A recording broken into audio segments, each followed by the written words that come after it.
Allivesi siis nüüd siis nii imeasi on, et inimesed muudkui tervenevad ja elus püsivad. Vaat see vesi, mis on igal pool maailmas laiali ja mis on ka, no ütleme ka maailmas laiali, on vesi. Jah, ta on puhas vesi, ta on inimesele võib-olla joogiks mõeldud vesi, aga veel ja veel on suur vahe. Ja mis vahe sellel siis veel ja veel nüüd peaks olema, mõlemad ühtemoodi märjad, mõlemad saab juua, aga see on nüüd vahe, mida see vesi teeb seal sees organismis meil. Kuidas ta toimetab seal meil rakkudega, kuidas ta toimetab pudedega, kas ta üldse kuhugi pääseb ja nii edasi. Nüüd seesama see koralliliiva vesi ehk siis koralliliiv lisandina joogivette pannes on siis pärit meil Jaapani merest Okinawa saare ümbrustikust, tegemist on Sango koralliga. Ja hästi palju on minult küsitud seda, et korallid on ju looduskaitse.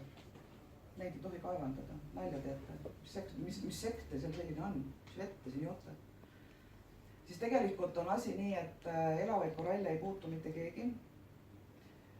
Kõik see surnud korallid, mis on merepõhjas, ehk siis koralliskeletid, need on tegelikult väga suured ja tugevad mineraalide kompleksid.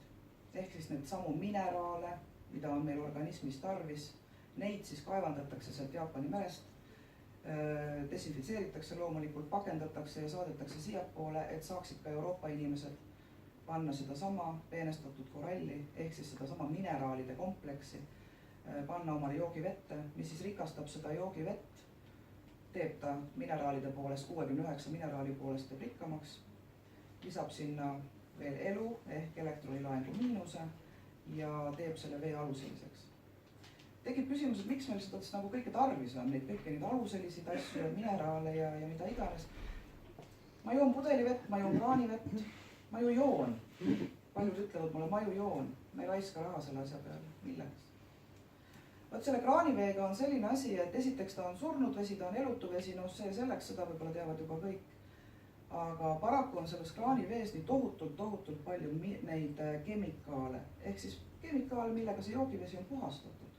Ja meieni ta on toodud, ta on küll puhas vesi justkui, aga nüüd tekib olukord selline, et meie satume nüüd selle vee joomise ajal filtriks. Ehk siis meie keha on siis filter, mis peab kinni kõik need kemikaalid ja peab hakkama saama selle veega, mida me sealt kraanist siis endale sisse kallame. Me ometi me ei tahaks ju tegelikult seda, sest eluaja jooksul on kuskilt ma lugesin just, et teadlased olid kuskil selline 420, ma mäletan keskelt eluiga on igal juhul erinev, aga keskelt läbi 420 tohutult suurt ämbritäit kemikaale, mida inimene endast läbi laseb tavalist, ütleme, kraanivett juues või mingisugust, ütleme, kas või, ma ei tea, puhast allikavett näiteks juues, ta peaks küll puhas olema, aga nii palju on meil kemikaale läinud ikkagi läbi maa mulla sisse, et see allikas paraku ei ole enam see puhas vesi, mis võib-olla aastakümneid tagasi ta oli. Seda on nagu kurb kuulda. Ja vaat, et see sõdamas, et me ei saaks selleks keemiafiltriks, see organism meil ei saaks selleks keemiafiltriks, siis ongi praegu hetkel maailmas see sama koralliliiv, mida me paneme joogivette, teda võib panna ükskõik kas siis kraanivette, kus ta tõmbab tõesti, ta on kõige tugevam absorbent, öeldakse tema kohta, ta on tugevam kui aktiivsüsi, mis on meile kodus joogifiltrite sees. Ta tõmbab endasse sellest veest siis kõik mittevajalikud ained organismile, kaasa arvatud ka kloori, küll ei võta ta ära seal tegelikult radioaktiivsust, mis on üks väike miinus selle vee kohta. Aga õnneks on siin Eestimaa pinna peal radioaktiivsust on vähe vee sees, Soome pool on seda natuke rohkem. Mul kunagi paluti seda uurida ja sellepärast ma seda ausalt räägingi, et ei tekiks nagu mingisugust asjast üle pushimist, ütleme selle koha, et räägime asjadest nii nagu nad on. Küll aga muud nitrid, nitraadid, kloorijäägid, mida iganes tulevad kraanist, bakterid, parasiidid, mis jäävad sinna, ütleme, kraani otsa kinni. Need võtab ta küll, tõmbab endasse, samal ajal andes välja siis sinna vette need 69 mineraali, eks ole, teeb ta selle vee aluseliseks ja samas elektronilaengu miinus ehk siis elavaks. Seda kõike on meil organismi tarvis sellepärast, et meie organism on seest elus. Me oleme kõik elus, meie rakud on elusad, kes tahavad saada elusat vett. Meie organism on seest aluseline, kõik meie organid on aluselised, välja arvatud 2, mis on magu ja naistel tupp. noh, nüüd läheb juba terviseloenguks, ma pidin veest rääkima aga ja et nüüd seda mitte kraanivett, mis on elutu ja mis ei ole aluseline, pigem happeline, et siis anda organismile just sedasama talle bioloogiliselt omastatavat vett, ehk siis sedasama 3 omadusega ongi see koralliliiv ehk korallmain pulber, mis seda vett rikastab. Kuna me siin rääkisime ka ja Katri rääkis ka siin rakkudest ja kudedest asjadest, siis rakutoiduks on toitained ja hapnik, mida transpordib rakkudesse vesi. Kui me ei joo organismile bioloogiliselt omastatavat vett, siis see transport on ime aeglane. Jah, organism saab sealt midagi kätte, aga see on hästi aeglane ja kõik läheb teie enda eluenergia arvelt. Ehk siis see ongi nii, et tagantpoolt hakkab natukene ettepoole tiksuma, miks me ei ela nii pikalt ja kaua, kui me võiksime elada. Kui me aga anname seda sama bioloogilist omastatavat vett organismi, mis on väga hõlp viimaks siis rakkudesse hapniku ja toitained, et samast rakkudest välja tooma ka mürke ja mustust, mis siin on kogunenud, siis toimib meie organism, ütleme, ladusamalt, kenasti, me oleme terved, rakud on toidetud, joodetud ja me ei haigestu nii igasugustesse viirustesse, mis nüüd sügise poole siin kindlasti tekkimas on. Igapäevane siis sellised teadlik vee tarbimine küll oleks, kui päris õieti tarbida, siis oleks nagu 30 milliliitrit 1 kilogrammi kehakaalu kohta. Igaüks võiks seal ise välja arvestada. Küll aga 1,5 liitrit päevas oleks nagu miinimumkogus täiskasvanud inimesele.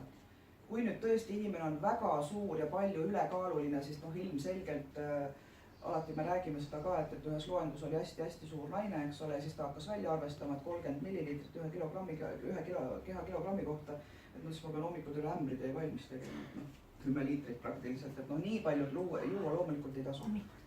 Et sellele ei planeerunud vastu. No 3-4 liitrit siuke hästi suur ülekaaluline inimene võiks ikkagi päeva jooksul ära juua. Mina ise kunagi alustasin 3 liitriga. Nüüd enam ei ole 3 liitrit vaja, aga niisugune 2 on jäänud ikkagi joomisel. Ja kuidas seda siis põhimõtteliselt kasutada, seda vett? Hommikul, kui tõusete ülesse, targem oleks hambad ära pesta, ka keele võiks harjaga üle lasta või kui kellelgi on kaabitsat, ei ole mõtet alla neelata neid baktereid, mis ööga on suhu kogunenud. Ja siis teete omal see 1,5 liitrit vett valmis, üks väike tuts käib sinna sisse, kas koralliveest, mõni on, kes üldse mitte midagi ei tea. Kui olete neid tutsi, mul on käepärast tutsu, no tutsu. Et pakikeste sees on sellised 1-grammised tutsud, see 1 gramm ongi 1,5 liitri vee peale, ehk siis kui rohkem päeva jooksul juua ei jõua, siis päevane kogus 1,5 liitrit. Kui see hommikul nüüd see vesi valmis teha ja siis peale hammaste pesemist tühja kõhu peale juua ära 640 milliliitrit, see on see kogus, mida peaks hommikul ära jooma, kes alles alustavad vee joomisega, siis 640 on ilmselgelt kohe alguses palju. Ta võib tekitada natukene sellist pohmeluse tunnet, pohmelli tunnet, natuke võib pea põikama panna, mida iganes. See tekib sellest, et mürgid hakkavad liikuma. Alustada võiks siis klaasikesest, järgmine päev tõsta seda võib-olla 2 lonksu võrra või siis 2 klaasini, kuidas enesetunne lubab. Ütleme nii, et kohustust ei ole mitte mingit moodi, et hommikul kohe peate see 600 ära jooma esimesest päevast peale. Ei, tehke nii, nagu enesetunne ütleb. Aga peaks välja jõudma 640 milliliitri nii. See on siis täiskasvanud inimese sulle võin olla. Et see on siis täiskasvanud inimese, see 640 ei ole mitte peast võetud number, vaid Olga Butakova Terviseakadeemias on teadurid välja arvestanud, et 640 milliliitrit hommikul kehale vett andes on kõikide organite üles äratamine, ehk siis öisest unest, ütleme, sest öö otsa me oleme joomata, rakud pole meil vett saanud ja kui esimene asi, mida anda, on kohvi, siis on see asi väga valus seal organismis. Kuigi me seda ei tunne, aga tegelikult need rakud seal ikka surevad päris kiiresti. Ehk et äratada üles siis hommikul see 640 milliliitriga veega oma organism, siis 15 minutit, 20 minutit pidada vahet, selle aja jooksul võite hakata tegema juba kohvi, võileiba, putru, mida keegi hommikul sööb, sest 15-20 minuti jooksul taastub maomahl. See on see väike aeg. Toidu kõrvale me seda vett ei joo. Ja järgnev vesi, mis sealt siis järgi jääb 1,5 liitrist, selle joome ära siis päeva jooksul toidu vahekordadel. Ehk siis, aga mitte kauem kui 6 tundi ei tohiks seda vahet olla sellest vee valmis tegemise hetkest kuna 6 tunni jooksul läheb välja sellest veest elu. Ehk see miinuselektronilaeng asendub plussiga, ta muutub elutuks, kuigi see ei tähenda selles mõttes midagi, et ta muutub elutuks, ega ta mürgiseks ei muutu. Aluselisus jääb ja mineraalid jäävad ka. Aga et terve see laks korraga kätte saada, oleks targem ta 6 tunni jooksul ära juua. Kui te ei jõua seda 6 tunni jooksul ära juua, tehke see tuts kas või pooleks. No ma küll ei soovita seda pooleks teha, okei, aga noh, ma ei tea kellegi rahamõtti sisu, selles on asi, eks ole ju. Mina ei tee teda pooleks selles mõttes, et minul läheb see tuts kas või klaasi peale. Ta on mõeldud maksimumkoguse 1,5 liitrit peale, aga vähema peale võib teda alati panna.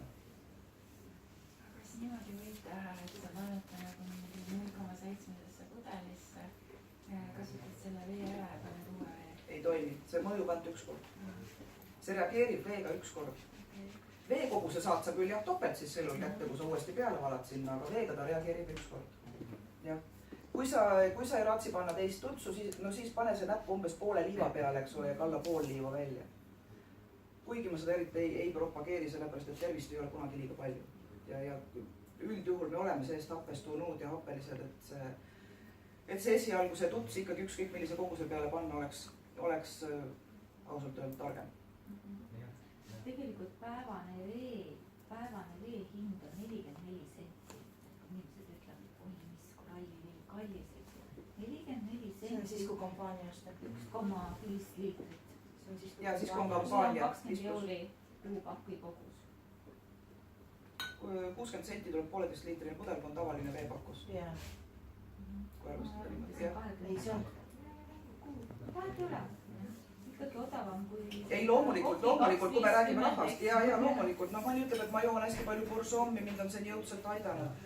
Tore, kõik on super. Jah, täpselt, ma ütlengi, et tore, kui sa ise tunned, et see justkui on aidanud. Üks asi on seal süsihappegaas sees, eks ole, mida pole suugi meil üldsegi tarvis. Teine asi on see, et ta on ju kallis, kui öeldakse, et pakud meie koralliliiva vetse, teed asja selgeks, miks. Oi, ei, ma ei jaksa osta 18,26 nii kallis. Aga jagage siis ära kullakesed, eks ole, päeva peale see veeports tuleb ju 60 senti. See on ju sinu tervis, see ei ole ju kallis. Et no inimesed ei ole nagu hinnast ja siis selle väärtusest nagu aru saanud, et see on nagu hästi kurb. Kõik on nende toodete puhul muidugi on niimoodi. Kohvitass 2,5 €. Kas on kallis või odav? Mitu tassi päevas joome? Jah. Lähme sõbraga istume kohvikus, ma võtan ühe kohvi veel, meil jätkub juttu ei ole kauaks, eks ole. 5 euri on läinud, aga 60 senti elu vee peale raha panna nagu on natuke palju. Noh, inimestel on prioriteedid nõks paigast ära selle koha pealt, on ju. Keegi ei keela kohvi juua, jumala pärast ei. Aga lihtsalt, et ei ole siis mõtet öelda, et jube kallis on. Ikka. Kohvi koha pealt see, et kõik, kui lähed poodis, sa valid nagu kõik, vaatad neid kollaseid siirte, et osta, saada kõige odavam, mitte kõige odavam, aga mingi hea hinnaga kohvi. Hea kohvi soodsa hinnaga. Aga lähed kohvikusse, ongi, sa maksad täpselt selle paki raha ära, kui koju ostad omale viimased prügi, mida siis seal 6 aega keevitad, aga mõtle, kui arvestad kõik need kohvid kokku, palju see tegelikult maksab. Et osta koju ka nagu kui niimoodi hakata üldse mõtlema, eks ole, mida sa ostad, eks ole, ja nii edasi, nüüd läheb jutt juba tarbimise peale, eks, alati jätkub juttu kauemaks. Aga vee kohta veel nii palju, et kui nüüd te võite lausa selle üles kirjutada, sellepärast, et kui keegi küsib, et mis asi ja kus kohas ja kus on sertifikaadid, mida iganes, las otsivad. 2002. aastal on autasustatud sedasama koralliliiva Euroopa Loodusteaduste Akadeemia poolt ehk Hannoveris on see autasustamine toimunud ja teine on 10. märtsil 2006 on süsteemis sellised nagu tõhusad biokorrektorid sertifitseerimisel autasustati koralliliiva vett või korallivett, korallmaini 2 aumedaliga ja Vene teadlane siis Metsnikovi nimelise Loodusteaduste Akadeemia kuldmedaliga panuse eest rahvuse tervise tugevdamisse. Et tal on 2 suurt kõrget autasu ja 2 medalit 2002 ja 2006. Või need toksida võib-olla netist saab need kindlasti kätte. Ja lõpetuseks, mis ma tahan rahus öelda, on veel akadeemik Venemaalt Kasnatsjejev, on selline akadeemik, kes on öelnud korallmain, see on paleoprodukt, ehk paleost me ju teame, mis tähendab paleo, eks ju. Ta taastub raku geneetilist struktuuri, suurendab keha energeetilist tasakaalu, muudab vee struktureerituks ja palju aktiivsemaks. Selline vesi, see on ülivõimas, looduslik tervendaja. nii et põhimõtteliselt selle vee kohta me võime öelda, et ta on tervendaja, kõik muud asjad veel juurde sinna. nii et kui meie rakud on terved, on inimene terve ja õpime armastama vett.